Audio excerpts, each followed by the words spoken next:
Ito ang latest weather update.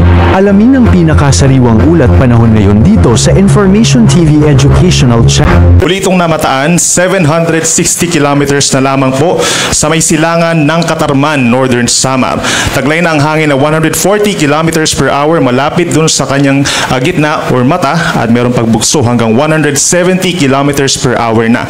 At sa ngayon po mabilis itong kumikilos pakanluran at 35 kilometers per hour. Yung kanyang radius is 780 kilometers. So ibig sabihin po, yung Northern Samar and Eastern Samar ay nahagip na po ng outer rain bands nitong si Bagyong Uwan. Inaasahan po sa mga susunod na oras, maapektuhan din po ng outer rain bands itong eastern portion ng Southern Luzon, Visayas at Northeastern Mindanao. Aasahan na po yung mga pabugso-bugsong hangin at minsang malalakas na mga pag-uulan. Yung Northeast Monsoon or amihan nandito pa rin po sa may extreme Northern Luzon sa ngayon. Base po sa pinakahuling track na pag-asa, inaasahan pa ang paglakas nitong si Bagyong Uwan sa susunod po na 1 hanggang 2 araw.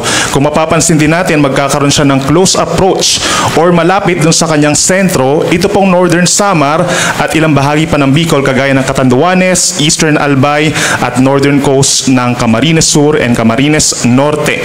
So mamayang umaga or bukas po yan ng umaga, malapit na siya sa may Catanduanes, habang pagsapit po dito sa bukas na umaga hanggang sa hapon, approaching na po siya dito sa may eastern coast ng Quezon at ng Aurora. So possible siya maglandfall dito po sa may parteng Aurora and Southern Isabela.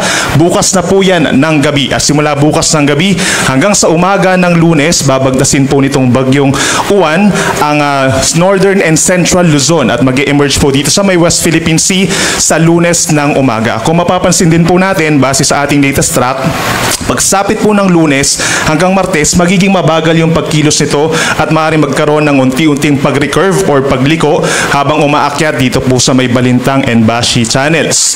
In terms of intensity, sa ngayon 140 kph po, no?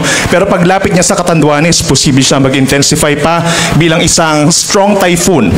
Nasa 175 kilometers per hour na po ito yung estimated lakas niya bukas ng umaga, pero hindi din natin i-rule out na maging isang super typhoon po ito paglapit dito sa may Catanduanes.